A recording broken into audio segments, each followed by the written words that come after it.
يقول الله عز وجل في كتابه الكريم بعد أن أقول أعوذ بالله من الشيطان الرجيم: ومن الناس من يعبد الله على حرف فإن أصابه خير اطمأن به وإن أصابته فتنة انقلب على وجهه خسر الدنيا والآخرة ذلك هو الخسران المبين. اللهم لا تجعلنا منهم. يدعو من دون الله ما لا يضره وما لا ينفعه ذلك هو الضلال البعيد. يدعو لمن ضره أقرب من نفعه لبئس المولى ولبئس العشير. إن الله يدخل الذين آمنوا وعملوا الصالحات جنات تجري من تحتها الأنهار إن الله يفعل ما يريد. اللهم اجعلنا من الذين آمنوا وعملوا الصالحات وتواصوا بالحق وتواصوا بالصبر. آمين يا رب العالمين. ثم أما بعد. আজকের খুতবা প্রধানত সূরা হজের একটি আয়াতকে কেন্দ্র করে। এই আয়াত নিয়ে আমি বেশ কয়েকদিন থেকেই চিন্তা করছিলাম, কিন্তু এটা নিয়ে খুতবা দেওয়ার বা এটাকে নিয়ে আমার চিন্তাভাবনা প্রকাশ করার কোনো সুযোগ হয়নি। বেশ কিছুদিন ধরেই আমি এই আয়াত নিয়ে চিন্তা করছিলাম, কারণ সামাজিক যোগাযোগের মাধ্যমে বা বিশ্বের বিভিন্ন দেশের মানুষজনের সাথে সরাসরি সাক্ষাতের মাধ্যমে আমার অনেক মানুষের সাথে আলাপ হয়েছে। মানুষজন তাদের চ্যালেঞ্জ বা প্রশ্ন নিয়ে আসে। আপনাদেরকে আমি প্রথমে কী ধরনের আলাপচারিতার কথা বলছি সে সম্পর্কে কিছুটা ধারণা দিয়ে তারপর কেন আমি এই আয়াতটা আমাদের সকলের মনে রাখা উচিত সেটা জানাতে চাই। আমরা এখন এমন এক সময়ে বাস করছি যখন আমরা অনেক বিভ্রান্তির ধাঁধায় পড়ে আছি। আমাদের সকলের অনেক প্রশ্ন আছে। উদাহরণস্বরূপ, মানুষ অনেক কঠিন পরীক্ষার মধ্য দিয়ে যাচ্ছে তাদের ব্যক্তিগত জীবনে। যখন একজন বিশ্বাসী তার দিন সম্বন্ধে খুব ভালোভাবে জানে এবং তার আল্লাহর কিতাব সম্পর্কে জানে এবং তার অনুধাবন করে সেই প্রশান্তি, আন্তরিক পরামর্শ এবং আল্লাহর কিতাব যে উপশম প্রদান করে, তার প্রেরিত নবী সাল্লাল্লাহু আলাইহি ওয়াসাল্লাম সুন্নত থেকে যা পাওয়া যায়, তখন তার আল্লাহর দিনে প্রশান্তি পায়। কিন্তু এখন আমরা এক অদ্ভুত সময় বাস করছি। আমরা এটাকে তথ্যের যুগ বলি, কিন্তু আমাদের বেশিরভাগই আমাদের নিজেদের ধর্ম সম্বন্ধে বেশি কিছু জানি না। আমরা সত্যিই জানি না কিভাবে আমাদের কিতাব এবং আমাদের বিশ্বাস এবং আমাদের ধর্মগ্রন্থ আমাদের উপশম দিতে পারে। এটা কিভাবে আমাদের কঠিন সময় সাহায্য করতে পারে। যখন এমনটা ঘটে তখন আমরা শয়তানের সহজ শিকারে পরিণত হই।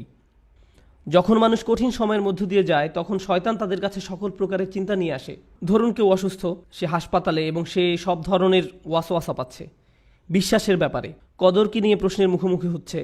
মানুষ চাকরি হারিয়ে ফেললে, বিয়েটা সুখকর না হলে, লেখাপড়ার ক্ষেত্রে মুশকিল দেখা দিলে, আপনি যে সমস্যার মধ্যে দিয়ে যান না কেন, বা স্বাস্থ্য সংক্রান্ত কিছু হতে পারে, এমন ক্ষেত্রে প্রশ্ন করতে শুরু করা খুব সহজ। আল্লাহ কি আদৌ আমাকে ভালোবাসেন? তিনি কেন আমার সাথে এমন আচরণ করছেন? আমার কি দোষ ছিল যে আমি এই সমস্যায় পড়ব? আমি এত দোয়া করলাম, আল্লাহ তাতে সাড়া দিলেন না, সে কোনো পরোয়াই করলেন না।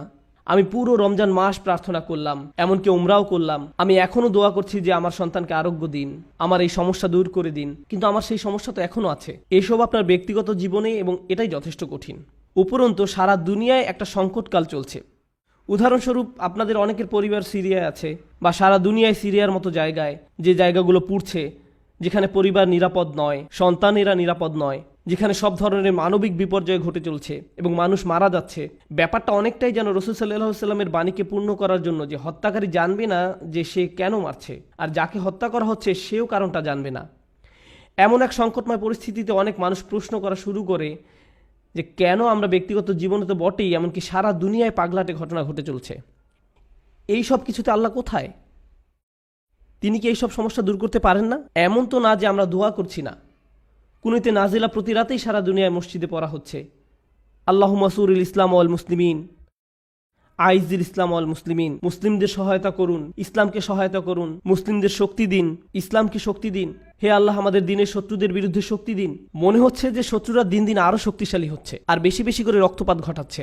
সেই মুহূর্তে কোনো ব্যক্তি তার ধর্ম নিয়ে খুবই হতাশ হয়ে যায় এবং চিন্তা করা শুরু করে এসবের কোনো মানে হয় না, আমি কেন দোয়া করব, কিছুই তো বদলাবে না। এটা কিন্তু আসলে খুব সার্বজনীন একটা সমস্যা। এই সমস্যার ফলাফলস্বরূপ কিছু জিনিস ঘটে। কিছু মানুষ দোয়া করাই বন্ধ করে দেয়। শুধু দোয়াই নয়, এমনকি তারা নামাজ পড়াও বন্ধ করে দেয়, পরোয়া করে না। নামাজকে আল্লাহ এভাবে বর্ণনা করেছেন যে এটা একটা সুরক্ষা, এটা একটা সুরক্ষা। ইন্না সালাতা তানহা আনিল ফাহশাই ওয়াল মুনকার। নামাজ আপনাকে সব ধরনের লজ্জাহীনতা, অশ্লীল আচরণ এবং সব ধরনের ক্ষতি থেকে রক্ষা করে, সব ধরনের ক্ষতি থেকে রক্ষা করে। সুতরাং আল্লাহ যখন এমনটা বলেন এবং কোনো ব্যক্তি নামাজ ত্যাগ করে, তখন তারা আসলে সরাসরি শয়তানের শিকারে পরিণত হয়, সব ধরনের খারাপ কাজ করে যাবে এবং যে করছে সে বুঝতেও পারবে না যে সে কেন এই কাজটা করছে। এরপরে এমন মানুষও কিন্তু আছে যারা অত দূর যায়নি, তারা এখনও দিনের উপর অধিষ্ঠিত আছে, তারা এখনও দিনকে ধরে রেখেছে, কিন্তু তারা কোনো মতে ধরে আছে। কোনো ক্রমে ধরে আছে, তারা কোনো ক্রমে জুমার নামাজে আসে, এমনকি সেটাও তার জন্য সংগ্রাম। কিছু মানুষের অবস্থা এত খারাপ হয়ে যায় যে তারা একটা মসজিদের ভিতর বেশি সময় থাকতেও পারে না। যদিও কোনো কারণে তারা থাকে তাহলে অস্বস্তি বোধ করা শুরু করে। এমন ঘটনা ঘটে। আমার এমন অনেক মানুষের সাথে সাক্ষাৎ হয়েছে। আমি মনে করি না যে তারা খারাপ মানুষ। যাই হোক, আমি মনে করি কিছু মৌলিক বিষয় ঠিক ছিল না, কিছু নির্দিষ্ট চিন্তা, কিছু নির্দিষ্ট ধারণা, কিছু নির্দিষ্ট অনুভূতিতে ভুল আছে। আর সেই ভুল অনুভূতির কারণে একজন খুব বিপজ্জনক পথে চলে, সেই পথে যেটা পথভ্রষ্টতার দিকে নিয়ে যায়। এদিকে সূরা হজের শুরুতে আল্লাহ আযজা ওয়া জাল্লা বলছেন সেই সব মানুষের কথা যাদের কাছে মানুষকে পথভ্রষ্ট করার কার্যপ্রণালী আছে।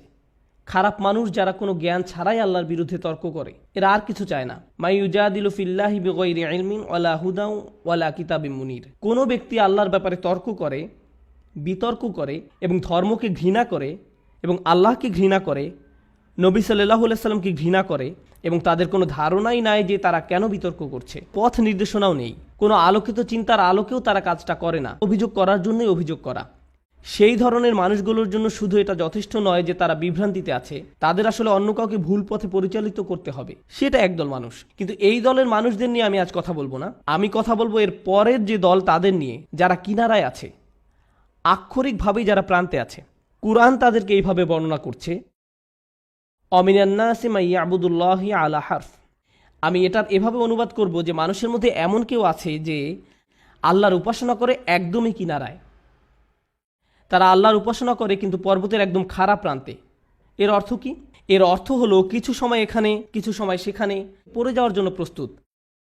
তাদের বিশ্বাস যথেষ্ট স্থির নয়, তারা তাদের উপাসনায় যথেষ্ট স্থিতিশীল নয়, তারা অনড় নয়।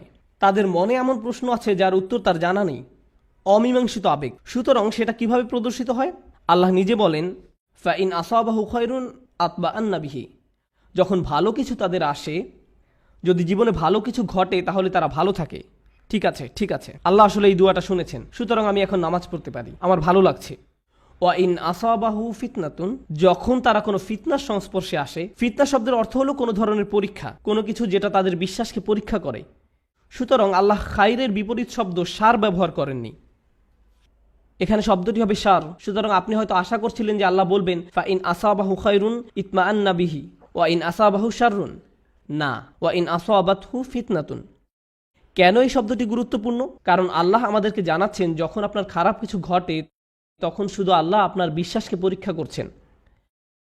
আল্লাহ শুধু দেখতে চান আপনি কি বিশ্বাস করেন এক আল্লাহকে যে আপনাকে তখনও ভালোবাসেন, যিনি তখনও আপনাকে গুরুত্ব দেন, তখনও তিনি আর রহমান, তখনও তিনি আর রাজেক, তিনি তখনও আপনার সব কিছুর যোগান দিয়ে যাচ্ছেন, আপনার যত্ন নিয়ে যাচ্ছেন, যদিও আপনি তা দেখতে পান না, যদিও আপনার মনে হচ্ছে যেন আপনার সামনে সমস্যার স্তূপ। আর শয়তান চায় যে আপনি প্রশ্ন করুন আল্লাহ কোথায়, সে চায় যে আপনি প্রশ্নটি করুন। তাই আল্লাহ আপনাকে অনেক সময় এমন পরিস্থিতি ফেলতে চান এটা দেখার জন্য যে আপনার বিশ্বাস কতটা পাকাপোক্ত। এই দিনের শুরু কিন্তু আল্লাযিনা ইউমিনুনা বিল গায়ব, তারা এমন এক আল্লাহকে বিশ্বাস করে যাকে তারা দেখতে পায় না। এর অর্থ শুধু এই নয় যে আমরা আল্লাহকে দেখতে পাই না, পরিকল্পনাও দেখতে পাই না। আল্লাহ আপনাকে বলে দেন না যে তোমার দিনটা এভাবে যাবে, তুমি এখন কঠিন সময়ের মধ্য দিয়ে যাচ্ছ, কিন্তু সহজ সময় আসছে কয়েক সপ্তাহ বা কয়েক বছর বা কয়েক ঘন্টার মধ্যেই। আমরা জানি না যে পরবর্তী মিনিটেই পরিস্থিতি ভালো হবে নাকি আরও 10 বছর লাগবে, আমরা কিছু জানি না। আল্লাহ সেটা বলবেন না। ওমা কান আল্লাহু লিইউতলিয়াকুম আলাল গায়ব, আল্লাহ আপনাকে অদৃশ্যের ব্যাপারে জানাবেন না, তিনি সেটা আপনাকে জানাতে বাধ্য নন। আল্লাহ শুধু আপনাকে বলছেন তাকে বিশ্বাস করতে, শুধু আপনাকে বলছেন তাকে বিশ্বাস করতে, তাকে বিশ্বাস করতে যে আপনি নিজেকে কতটা ভালোবাসেন, আল্লাহ আপনাকে তার চেয়েও বেশি ভালোবাসেন। আপনাকে শাস্তি দিয়ে, যন্ত্রণা দিয়ে তার কোনো লাভ নেই, তার কোনো লাভ নেই। মা ইয়াফআলুল্লাহু বিআযাবিকুম, আপনাকে শাস্তি দিয়ে আল্লাহর কী লাভ? আপনি কেন ভাবেন যে আল্লাহ আপনাকে পাকড়াও করতে চান? আল্লাহ নিজে আক্ষরিক অর্থেই এই প্রশ্ন করেছেন। সুতরাং যখন আপনি আমি পরীক্ষার মধ্য দিয়ে যাই তখনই এটা হিসাব করে দেখার সময় যে আল্লাহকে বিশ্বাস করা তো সহজ, যখন সব কিছু ঠিক আছে তখন এটা তুলনামূলকভাবে সহজ। কিন্তু বিশ্বাস করা কঠিন, বিশেষত আল্লাহর কিছু নামে, আল্লাহর সেই সব নামে যেগুলোকে আমরা কঠিন সময় আঁকড়িয়ে ধরে আছি। সেগুলোকে ধরে রাখা কঠিন যখন আমাদের উপর আঘাত আসে, যখন আমরা বিশ্বাস করি যে আল্লাহ উপশমকারী, আল্লাহই সব শিফার মালিক, তার কিতাব হলো শিফা, আর আপনি হাসপাতালে বসে আছেন মৃত্যুমুখী মার কাছে বা মৃত্যুমুখী বাবার কাছে, তখন বিশ্বাস করা কঠিন। এটা অনেকের কাছেই কঠিন মনে হয়। এই খুতবাকে আমি দুইটা জিনিসে ভাগ করতে চাই। একটা হলো দোয়া বিষয়ে আমাদের চিন্তাভাবনা সংশোধন করা। পবিত্র কোরআনের অধিকাংশ দোয়াতে, নবী সাল্লাল্লাহু আলাইহি সাল্লামের সুন্নতের অধিকাংশ দোয়াতে আপনি খুব সাধারণ একটা ব্যাপার খেয়াল করবেন যে কোনো না কোনোভাবে আপনি আল্লাহর কাছে নিজের জন্য আরও বেশি শক্তি, আরও বেশি সামর্থ্য প্রার্থনা করছেন। আপনি আল্লাহর কাছে পথ প্রদর্শন, আল্লাহর কাছে ক্ষমাশীলতা এবং আল্লাহর কাছে কৃতজ্ঞতা প্রকাশ করার দোয়া করছেন। আউজিআইনি আন আশকুরা নি'মাতাকা আল্লাতী আন'আমতা আলাইয়া, আমাকে ক্ষমতা প্রদান করুন যাতে আমি আপনার নিয়ামতের কৃতজ্ঞতা প্রকাশ করতে পারি। আমি আপনাদের একটা উদাহরণ দিব যা দ্বারা আপনাদের বুঝতে সহায়ক হবে যে আমি আসলে কি বোঝাতে চাচ্ছি। যেমন ধরুন, একজন মানুষ সমুদ্রে ছিল এবং তাদের জাহাজের সাথে পাথরের সংঘর্ষ হয়ে জাহাজটি ডুবে গেল। তিনি একটি কাঠের টুকরায় সমুদ্রে ভেসে আছেন, দোয়া করছেন এবং আল্লাহর কাছে দোয়া করছেন। এমত অবস্থায় তিনি দুইভাবে দোয়া করতে পারেন: হে আল্লাহ, আমাকে এখনই একটি দ্বীপে স্থানান্তর করুন এবং এই ঝড় বৃষ্টি বন্ধ করে দিন, অথবা হে আল্লাহ, আমাকে এই কঠিন সময় মোকাবেলা করার শক্তি দিন। এখন তিনি দোয়া করলেন, আমাকে এখনই একটি হেলিকপ্টার পাঠান এবং আমাকে একটি দ্বীপে নিয়ে যান। দোয়া করতে লাগলেন, হেলিকপ্টার, কিন্তু কোনো হেলিকপ্টার আসলো না। তিনি বললেন, আল্লাহ, আমাকে হেলিকপ্টারও পাঠালেন না, আমি তো অনেক দোয়া করলাম, এটা ঠিক না, বাদ দাও, আমি আর দোয়াই করব না। অথবা মনে করুন উনি দোয়া করছেন সমুদ্র শুকিয়ে সমতল ভূমি হয়ে যাক, বলছেন, হে আল্লাহ, আপনার তো সেই ক্ষমতা আছে যে কোনো অবস্থার পরিবর্তনের, আপনি সকল কিছুর সৃষ্টিকর্তা, আপনি এই সমুদ্রকে সমতল ভূমিতে পরিণত করতেই পারেন।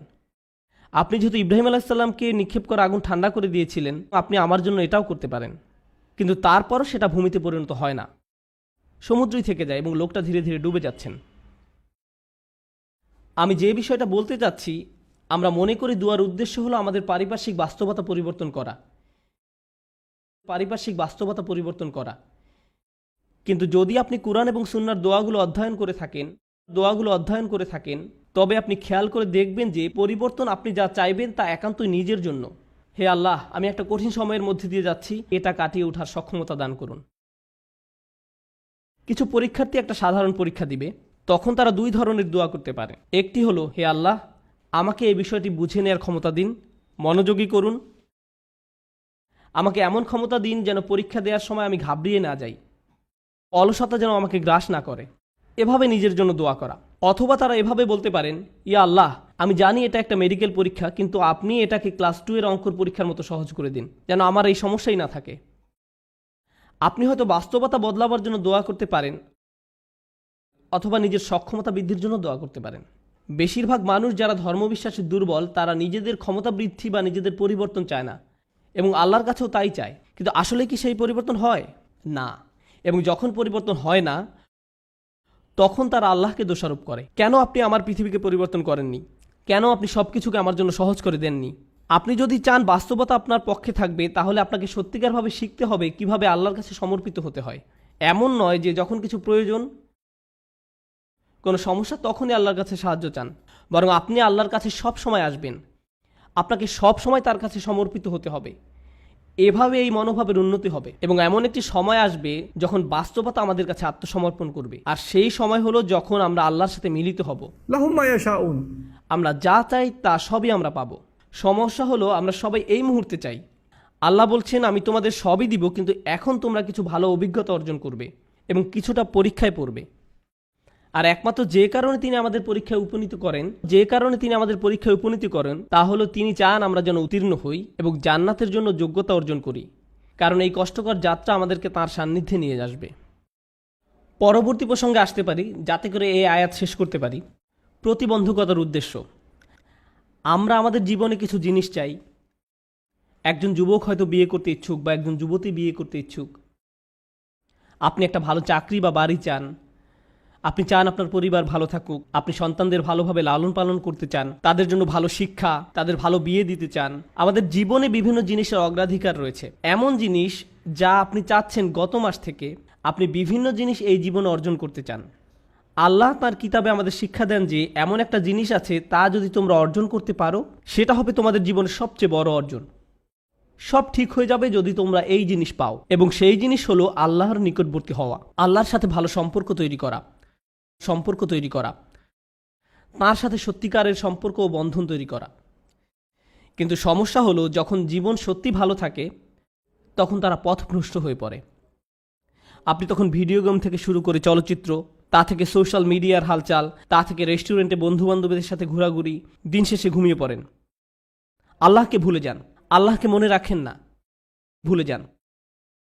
এরপর যখন কঠিন সময় আসে তখন বন্ধুরা আর সাথে থাকে না, খেলাধুলা ভালো লাগে না, গাড়িটাও ভালো লাগে না, কারণ স্বাস্থ্য নষ্ট হয়ে গিয়েছে। আর যখন শরীর অসুস্থ হয়ে পড়ে কোনো কিছুই আর ভালো লাগে না, খালি তখন মনে হয় যে আমি কখন হাসপাতালের থেকে ছাড়া পাবো। আমি যদি আবার হাঁটতে পারতাম।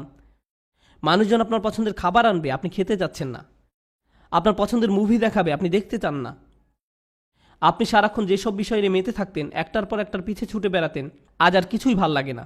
কোনো কিছুর প্রতি আজ আপনার কোনো আগ্রহ নেই, কারণ আল্লাহর একটি রহমত আপনার জন্য কিছুটা কমে গিয়েছে।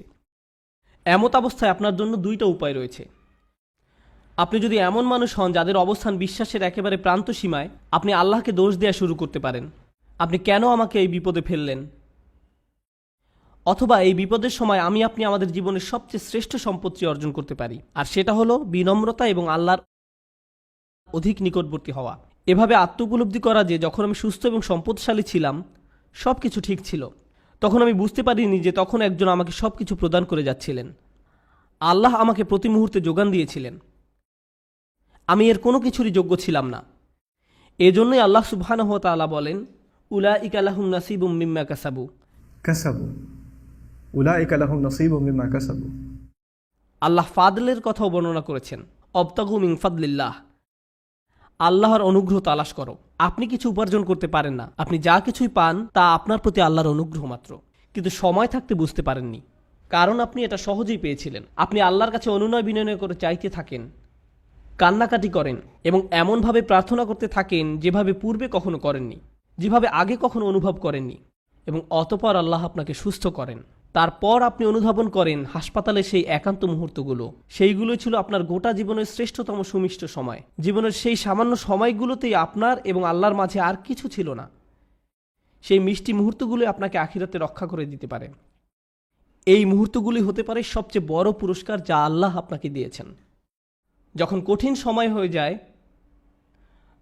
সময় কঠিন হয়ে যায়, ওয়া ইন আসাবাতহু ফিতনাতুন ইনকালাবা আলা ওয়াজহিহি, এবং যদি কোনো পরীক্ষায় পড়ে তখন মুখ ঘুরিয়ে নেয়। তার মানে কি? তার মানে আমি আল্লাহর কাছে কিছুই চাই না। কিভাবে তিনি আমাকে ছেড়ে গেলেন? কেন তিনি আমাকে বিপদে ফেললেন? আমাদের সময় এটা উপলব্ধি করা খুবই সহজ।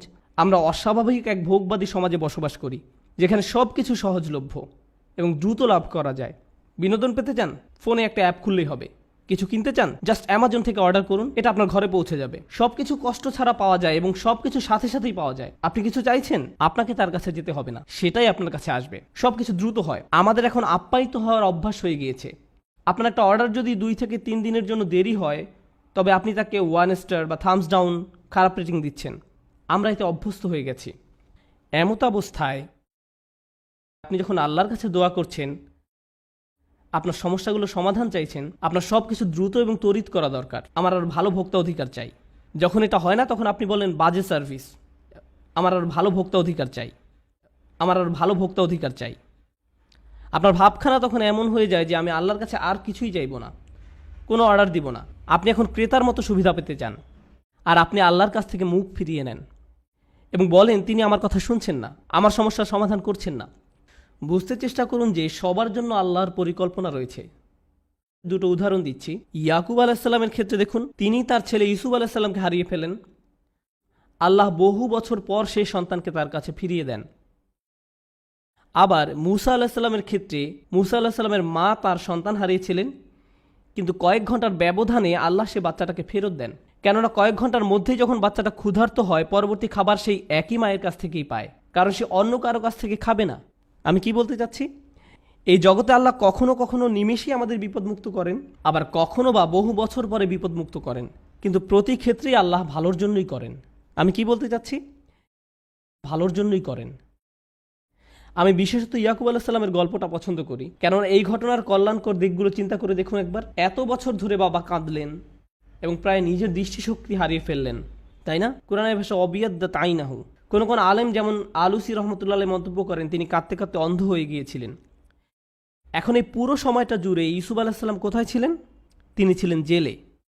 প্রথমত তিনি ছিলেন শিশু শ্রমিক এবং বড় হওয়ার পর জেলে যান, বহু বছর জেলে কাটান। হয় তিনি ছিলেন শিশু শ্রমিক, নতুবা তিনি জেলের কয়েদি হিসাবে জীবনযাপন করেন। প্রথমত তিনি ছিলেন শিশু শ্রমিক, নতুবা তিনি জেলের কয়েদি হিসাবে জীবনযাপন করেন। সুন্দর জীবন ছিল না, এটা সুন্দর জীবন নয়। কিন্তু এরপরও যখন তিনি রাজার স্বপ্নের অর্থ বলেন এবং সেই স্বপ্নের অর্থ হয় যে পুরো অর্থনীতিতে 7 বছরের মধ্যে ধস নামবে, মানুষজন দুর্ভিক্ষে মারা যাবে, একজনই তখন সেই সমস্যার সমাধান জানতেন, তিনি হলেন ইউসুফ আলাইহিসসালাম। যদি তিনি জেলে না থাকতেন তাহলে রাজাকে সাহায্য করতে পারতেন না। বুঝতে পেরেছেন? যদি ইউসুফ আলাইহিসসালাম পুরোটা সময় নিজের বাবার সাথে কাটাতেন তাহলে এমন ঘটনা ঘটতো না। তাই এখন যেহেতু তিনি সেখানে রয়েছেন এবং স্বপ্নের ব্যাখ্যা দেন এবং বলেন আমিই পারবো সমস্যার সমাধান করতে, আমাকে সম্পদ রক্ষার দায়িত্ব দিন, আমিই পারবো সমস্যার সমাধান করতে, আমাকে সম্পদ রক্ষার দায়িত্ব দিন, এবং তিনি যখন এই কাজগুলো সম্পাদন করেন তখন কি হলো? লাখ লাখ বাবা মাকে আর কাঁদতে হয়নি, কারণ তাদের সন্তান ক্ষুধার যন্ত্রণায় মৃত্যুবরণ করেনি। একজন বাবা তার সন্তানের জন্য বহু বছর কাঁদলেন, কিন্তু তার একার কান্নায় আল্লাহ হাজার হাজার পরিবারকে কান্না থেকে বাঁচিয়ে দেন। কারণ তিনি যদি অর্থনীতি এবং ফসল না বাঁচাতেন পুরো দেশটাতে খরা হতো, মানুষ দুর্ভিক্ষে মারা যেত এবং যুদ্ধসহ বিভিন্ন সমস্যার সূত্রপাত হতো। কখনো কখনো আপনি যে সমস্যার মধ্য দিয়ে যান সেটা শুধু আপনার নিজের জন্যই কল্যাণকর নয়, সেটা অনেকের জন্য সাদকায় জারিয়া পরিণত হতে পারে। আপনি সেটা জানেন না, কিন্তু আপনার ইমানের অবস্থা যদি নড়বড়ে হয় আল্লাহর উপর আপনার এমন বিশ্বাস থাকবে না। আর তাই এই নড়বড়ে ইমানের কারণেই আপনি আল্লাহর দিক থেকে মুখ ফিরিয়ে নেবেন। তারপর আল্লাহ বলেন খসিরত দুনিয়া ওয়াল আখিরা। যখন মানুষ এমন করে তখন তারা এই দুনিয়া এবং পরকাল উভয়টাই হারায়। এর মানে কি? আপনি যদি নিজেকে ধরে রাখতে পারেন, দেখুন আল্লাহ বলছেন লাকাদ খলাকনাল ইনসানা ফি কাবাদ, নিঃসন্দেহে আমি মানুষকে সৃষ্টি করেছি কষ্ট ক্লেশের মধ্যে। আপনি আল্লাহকে বিশ্বাস করুন আর নাই করুন, আপনার জীবনে চ্যালেঞ্জ থাকবেই। আপনি আল্লাহকে বিশ্বাস করুন আর নাই করুন, জীবিকা উপার্জন করতে আপনাকে প্রচুর পরিশ্রম করতে হবে, অসুস্থতার সাথে লড়াই করতে হবে। এই জীবনটা এমন নয় যে বিশ্বাসীরা এখানে বিলাসী জীবনযাপন করবে আর অবিশ্বাসীরা কষ্টে থাকবে। আল্লাহ সব মানুষকেই কষ্ট ক্লেশের মধ্যে সৃষ্টি করেছেন, তিনি এটাই বলছেন। এখন আপনি যদি ইমানের সাথে এই কষ্ট ক্লেশ অতিক্রম করতে পারেন তাহলে এই জীবনে যেমন আপনি সফলতা লাভ করবেন তেমনি পরকালীন জীবনেও সফল হবেন। আপনি এমন মানসিক প্রশান্তি লাভ করবেন যা অবিশ্বাসী কারো পক্ষে লাভ করা সম্ভব না। আপনি এবং অবিশ্বাসী দুজনই অসুস্থ, কিন্তু আপনি অসুস্থ থাকা সত্ত্বেও প্রশান্তি লাভ করেন আর সে কোনো প্রশান্তি পায় না। আপনি এবং অবিশ্বাসী দুজনে একই ধরনের অর্থনৈতিক সমস্যায় থাকবেন, একই ক্ষুধায় থাকবেন, তারপরেও আপনার অন্তর প্রশান্ত। এত কিছুতে আল্লাহ আপনাকে শান্তি দিচ্ছেন, পুরস্কৃত করছেন, শান্তি দিচ্ছেন, তিনি এখনও আপনাকে রক্ষা করছেন। যারা বিপদে পড়লে আল্লাহর দিক থেকে মুখ ফিরিয়ে নেয় তাহলে আপনি এই দুনিয়ায় শান্তিও হারাবেন, তো আখিরাতে তো হারাবেনই। খসিরাত দুনিয়া ওয়াল আখিরা। আল্লাহ নিকট এই বলে দোয়া করি রব্বানা আতিনা ফিদ দুনিয়া হাসানা ওয়া ফিল আখিরাতি হাসানা, হে আমাদের রব আমাদের দুনিয়ায় হাসানা দান করুন এবং পরকালের হাসানা দান করুন। এখানে হাসানা শব্দের উপযুক্ত অর্থ হলো যখন আপনি আল্লাহর কাছে জীবনের জন্য ভালো কিছু চান, অর্থাৎ ভবিষ্যতের জন্য ভালো চাওয়া, আখিরাতের জন্য চাওয়া একই সময়। এটা হলো রব্বানা আতিনা ফিদ দুনিয়া হাসানা ওয়া ফিল আখিরাতি হাসানা। এবং এই কারণে অফিল আখিরাতে হাসানা, ফলশ্রুতিতে আখিরাতের কল্যাণ, যেটা ভিতর বাহির উভয় দিক থেকেই সুন্দর। অফিল আখিরাতে হাসানা। তো আল্লাহ বলেন যালিকা হুয়াল খুসরানুল মুবিন, এটি হলো সুস্পষ্ট ক্ষতি। কোরআনে ক্ষতির জন্য 3টি শব্দ ব্যবহার করা হয়েছে। আল্লাহ ব্যবহার করেছেন খুসর, ইন্নাল ইনসানা লাফি খুসর। তিনি ব্যবহার করেছেন খাসারান এবং খুসরান। খুসরান হলো মাজদার সিগাতুল মুবালাগা, চরম পর্যায়ের ক্ষতি, কল্পনাতীত ক্ষতি। আল্লাহ তাআলা যত ক্ষতির কথা বলেন তার মধ্যে সবচেয়ে খারাপ হলো এটা। এমন একজন যে সত্যিকারের ইমানদার ছিল, যখন সময় খারাপ হয়ে পড়ে তখন ইমান হারিয়ে ফেলে, যার ফলে সে এই জীবন এবং পরকাল উভয়টাই হারায়। তার কিন্তু সব ছিল, আল্লাহ তার জন্য সব সাজিয়ে রেখেছিলেন, তার জন্য সব সাজিয়ে রাখা হয়েছিল। সুতরাং আমি এই কথা বলে শেষ করছি। আল্লাহ আযজা ওয়া জাল্লা বর্ণনা করেন আল্লাযীনা ইয়ারিসুনাল ফিরদাউস, তারা ফিরদাউসের উত্তরাধিকার লাভ করবে। অবাক করা শব্দ। আল্লাহ অনেক জায়গায় বলেন তারা জান্নাতে প্রবেশ করবে, কিন্তু সূরাতুল মুমিনে আল্লাহ বলেন তারা জান্নাতের উত্তরাধিকার লাভ করবে। আপনারা জানেন উত্তরাধিকার হলো তা যা আপনি আপনার পূর্বপুরুষের কাছ থেকে পেয়ে থাকেন। আপনার পরিবার এটার মালিক ছিল। রাসূল সাল্লাল্লাহু আলাইহি ওয়াসাল্লাম আসলে এটাকে এভাবে বর্ণনা করেছেন। এর 2টি ব্যাখ্যা রয়েছে। জান্নাত আমাদের পিতা আদম আলাহিসাল্লামকে দেয়া হয়েছিল, তাই আমরা এর জন্য ইতিমধ্যে যোগ্যতা সম্পন্ন, ইতিমধ্যেই। সুতরাং আমরা মিরাস হিসাবে সেখানে দাখিল হব, আমরা উত্তরাধিকার সূত্রে এটা লাভ করব। কিন্তু আরেকটি সুন্দর হাদিস আমি পেয়েছি যখন আমি এটা নিয়ে অধ্যয়ন করছিলাম, ফিরদাউস নিয়ে পড়ছিলাম। রসুল সাল্লাল্লাহু সাল্লামের এক বিস্ময়কর হাদিস। রসুল সাল্লাল্লাহু সাল্লাম বলেন, আল্লাহ জান্নাতুল ফিরদাউসের সকল মানুষের জন্য ঘর তৈরি করে রেখেছেন। আল্লাহ জান্নাতুল ফিরদাউসের সকল মানুষের জন্য ঘর তৈরি করে রেখেছেন, সকল মানুষের জন্য, শুধুমাত্র বিশ্বাসীদের জন্য না। কিন্তু কিছু মানুষ ওখানে যেতে চায় না। বিশ্বাসীরা যখন যাবে তখন তারা অনেক খালি ঘর দেখতে পাবে, সুতরাং তারা সে ঘরগুলো উত্তরাধিকার সূত্রে পাবে। আল্লাহ আমাদেরকে তাদের অন্তর্ভুক্ত করুন যারা উত্তরাধিকার সূত্রে জান্নাতের ঘর পাবে, তাদের নয় যাদের ঘর খালি থাকবে। যে ঘর আল্লাহ আমাদের জন্য বানিয়েছেন সেগুলো এখনই সেখানে আছে। আপনার প্রতি আল্লাহর প্রত্যাশা রয়েছে যে আপনি সর্বশ্রেষ্ঠ জান্নাতে প্রবেশ করতে পারবেন, সুতরাং এটা নষ্ট করবেন না। দুর্বল ঈমান নিয়ে থাকবেন না, আল্লাহর প্রতি নিজের বিশ্বাস হারাবেন না। জীবনের কঠিন সময়গুলোকে এভাবে দেখুন, আল্লাহ দেখতে চান আপনি সেই ঘরগুলোর জন্য কতটুকু মূল্য দিতে চান। আল্লাহ আমাদের কঠিন সময়গুলো তার সহায়তায় পার করার তৌফিক দিন, এবং যাতে আমরা কখনোই কোনো পরিস্থিতিতেই তার উপর থেকে বিশ্বাস না হারাই। বারাকাল্লাহু লি ওয়া লাকুম। আসসালামু আলাইকুম ওয়া রাহমাতুল্লাহি তাআলা ওয়া বারাকাতুহু।